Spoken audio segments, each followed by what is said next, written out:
Greetings, dear ones. I'm Kryon of Magnetic Service.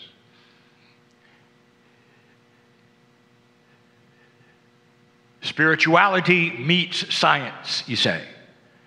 Or science meets spirituality, you say. And in these closing moments, and they won't be long, I want to give you the rest of the story.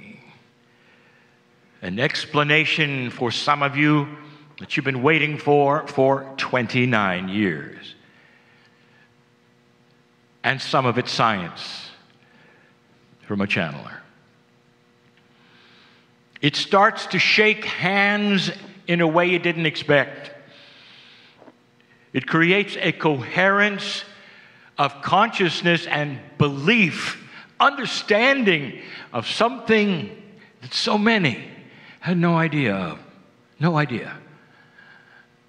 I present in just a moment even a question to the science. The ones who are here, the ones on the stage, and I take it to another level. I'm asking my partner to go slow because I want this to be correct. 29 years ago, when my partner started to channel Kryon, me, this consciousness in the field, which represents perhaps the voice on the other side of the veil that perhaps is connected to a higher source, perhaps even that which is the creative source. 29 years ago. And when I came in, I announced to my partner that which he didn't understand and those around didn't understand. Comical to some, to many, even to my partner for a while. I was the magnetic master. He laughed. He didn't understand. He accepted it. He didn't understand. And now I'll tell you what it means. Dear ones, the scientist Greg, who just left this stage, pointed out something absolutely remarkable. Proof, absolute proof, that human consciousness changes physics. That is a metaphysical reality now. It used to be postulated by those who would call themselves the pseudoscience of the New Age. And now the satellites operated by the government have shown it to be true.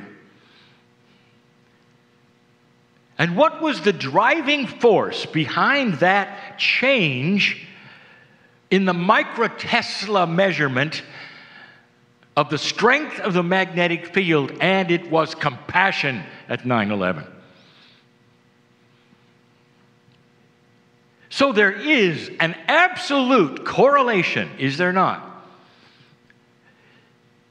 between that which is the physics of Earth, magnetics, and consciousness and compassion.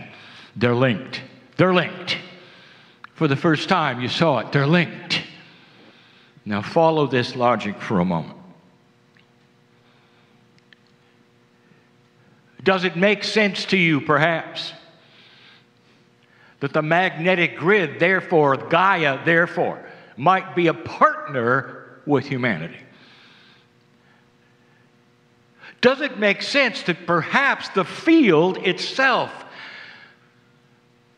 is something that can be touched through the heart?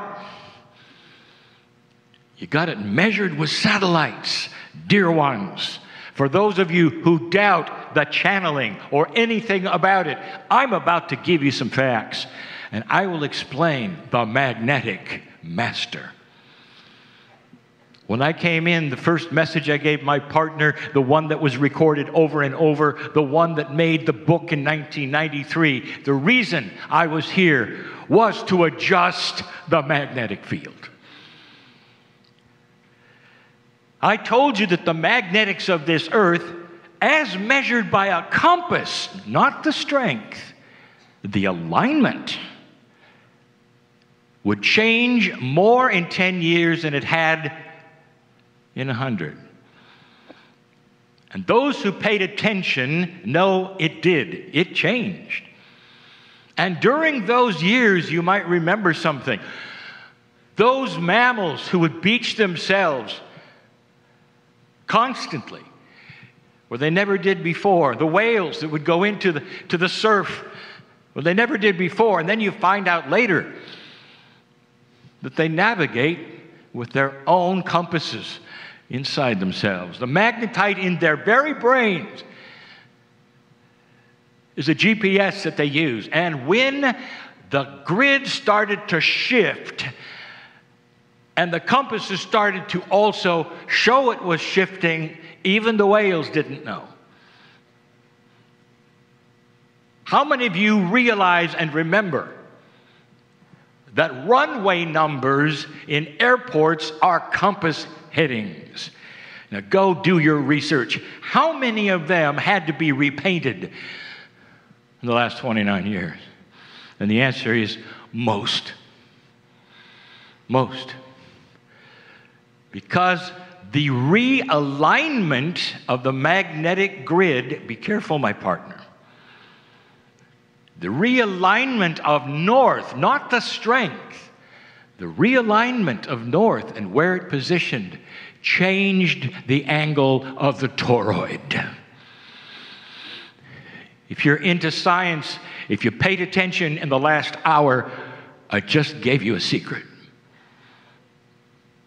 You were heading into, that was the precession of the equinoxes, and in the field we saw you making it. There was no question. Oh, it was in the late 80s and I arrived. You were making it. The Soviet Union fell over. Disarming so much that was there before. You were going to pass the marker, just like the ancients said. There was so much excitement in the field. I'm telling you something. Listen. And the magnetic grid had to be realigned because you were going to stay.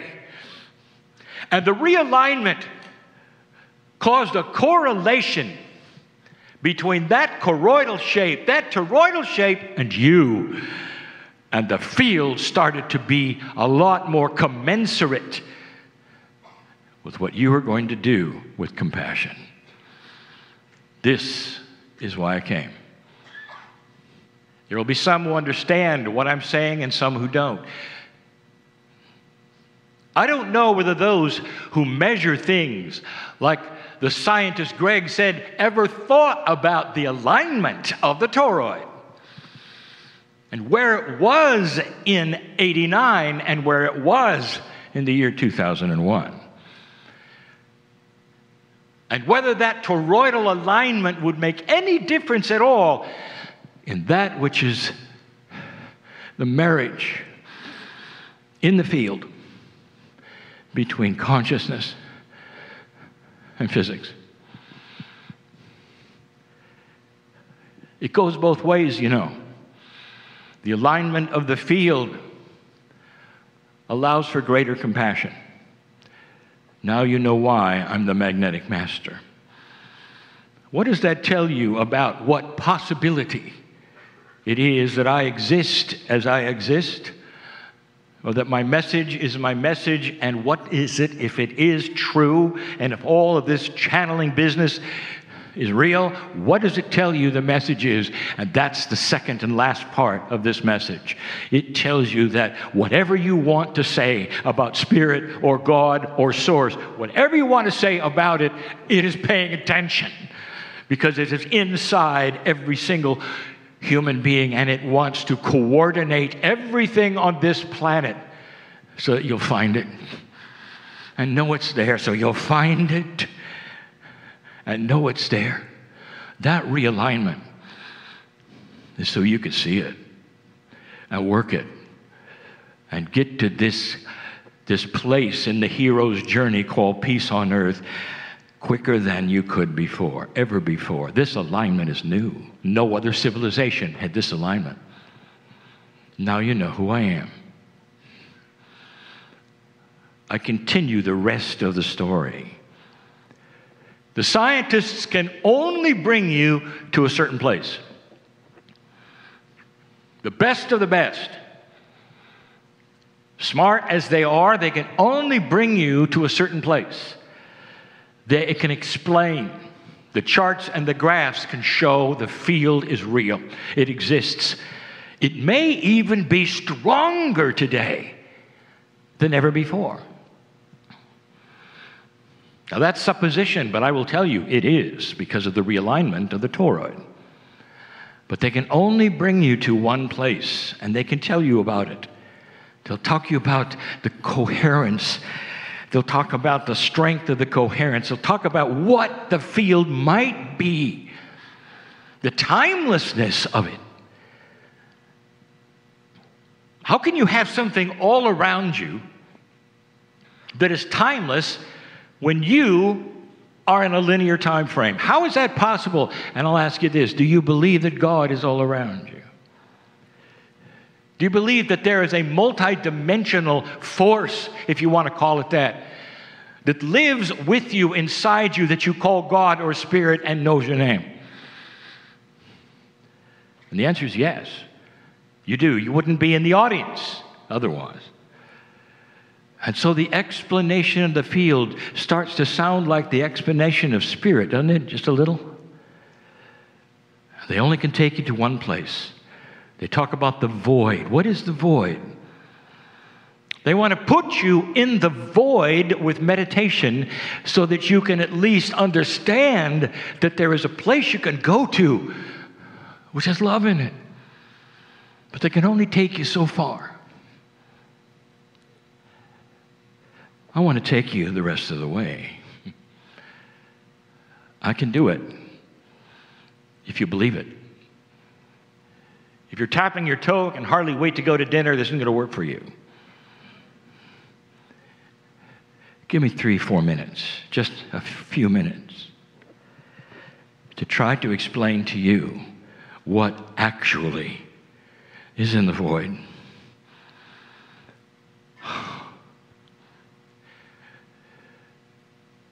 There are many in here who believe in that which you would call a reincarnated experience. Dear ones, you never die. Your soul is eternal, and it comes because the body wears out. Simple. Simple. And so that which is you, your name goes here, occupies many bodies over centuries of time. This is not a New Age belief. If you take a look at the most intuitive belief systems that originated on this planet, go back as far as you can and find the texts of the belief of those Hindus and those Buddhists thousands of years before your prophets. What was the staple of their belief? And the answer is the soul returns. Intuitive, common sense, spiritually made sense. Until it got changed, watered down, until you threw Gaia away and you have what you have today. Dear ones, there's a reawakening of this potential.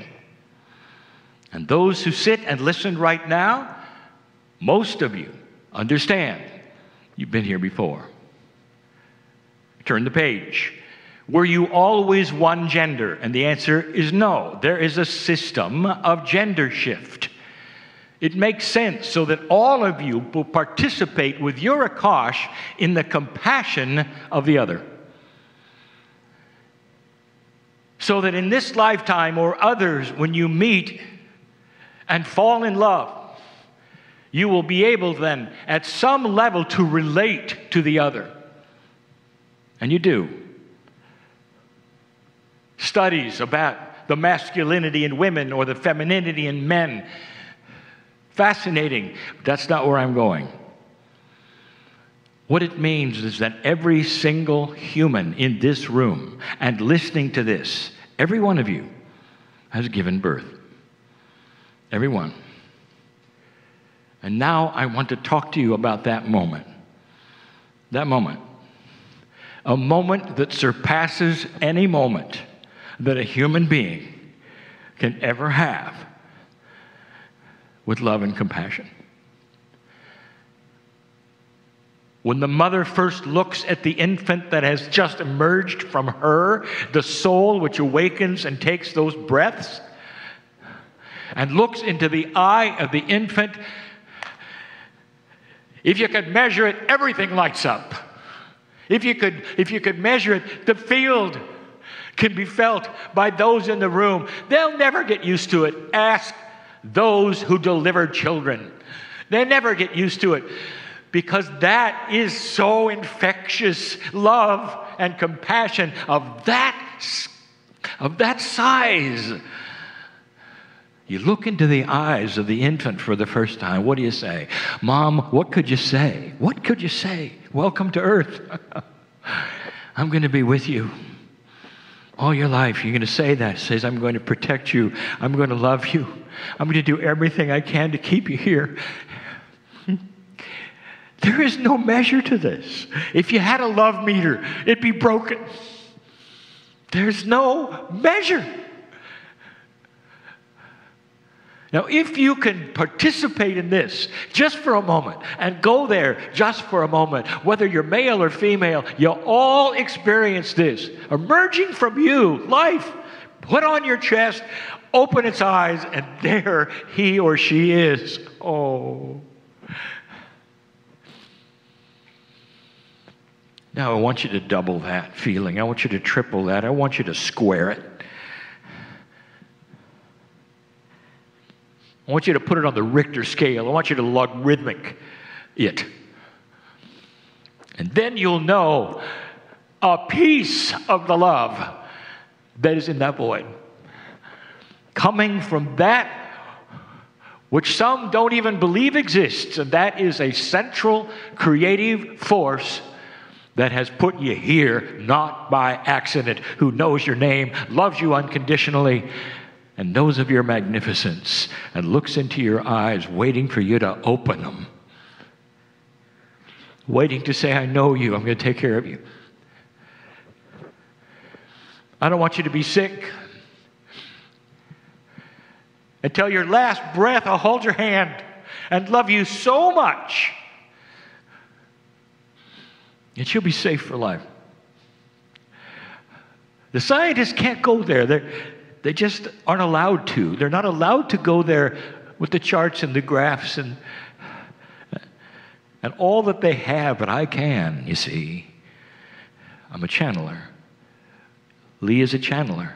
I'm Kryon. And here's what I want to tell you. Not only does this love exist, listen, use the logic. If you can love a child the way you do and it goes off the scale, what do you think is the scale of the love of God for you? And something is happening in this new energy. And here's what I want to get to. This love, this amazing discovery that there is a hand out and waiting for you to take it with free choice. This discovery that you have to make is stronger in this energy because of this realignment of this grid, because of this angle of the toroid, in this science, in this coherence than it's ever been before. And it calls to you like it never has before. And that's why there are so many people in this room and listening to this. These meetings didn't have this kind of attention before, did they? 30 years ago, did they? What has happened recently to bring you to this chair to even listen to this possibility? You came for science, you're getting love. And then you find out that love may be a complement of science. Did you ever see a tree that had the sunlight just perhaps coming in a certain way and only for a little while, and you see the tree then over a period of years start to bend to the light? That's what I want you to know. Due to this realignment, due to these studies, due to this now correlation between consciousness and magnetics and physics, due to all of this, you're starting to bend to the light. You're starting to see it. You're starting to want it. You want to know more about it. You can't define non-linearity. By its own common sense definition, it's tough for a linear mind to define something that is not linear. And so the plea is this: don't figure it out. Let it be. Go ahead and figure out the charts and graphs, dear ones. That's why you came. But draw the line when it comes to that, which is the incredible love of God for you in this moment. Your name is known. You're not here by accident. Don't figure it out. Don't say how much, when, where, what do I do? Which way do I face for this to happen? How many steps do I climb? Just say that to your infant? Looking in his eyes, her eyes, you just say, I'm going to take care of you, but you're going to have to do some things for me. No. No. And neither did God when you were born magnificent in this planet. Neither did Spirit, neither did this central creative source ever look at you and said, I would love to love you completely, but you got to go over here, you got to know this person, you got to do this, you got to join this. That's not the way it works. I want every one of you, as I close right now, to understand the reality of this message. You have seen the tip of the iceberg all these days with all of these charts, the graphs, the proof over and over that you can change you biologically, conscious, proof after proof after proof. And now, the rest of the iceberg, you've got help. Not just help. Does it make sense that if the peace of God in you is really the peace of God, if it's really there, it belongs in the field communicating with a parent who has opened its eyes and looked at you and says, I'm going to take care of you as long as you live. Now, in the next life, take my hand. Come on, take my hand. Try it, see what it's like. But that's the free choice. To cognize what I'm saying or not. The same number of angels will walk out with a doubter as the one who is healed in the chair right now. I know who's here, and I know who's walking out different. And this completes the picture of this particular entire series of meetings. It completes it. It's a circle. All saying the same thing. The science and the spirituality, someday there'll be a word that encompasses both. Because the Creator made you and this planet just like you are, knows who you are. But the love and the compassion that is there when you bend toward it just a little bit, it's so infectious. It's like when you bend toward it, it lets you reach out and take your hand, and you'll never forget it. You'll never forget it. You'll never forget it. And you'll never be the same. That's why I came. Perhaps that's why you came too. And so it is.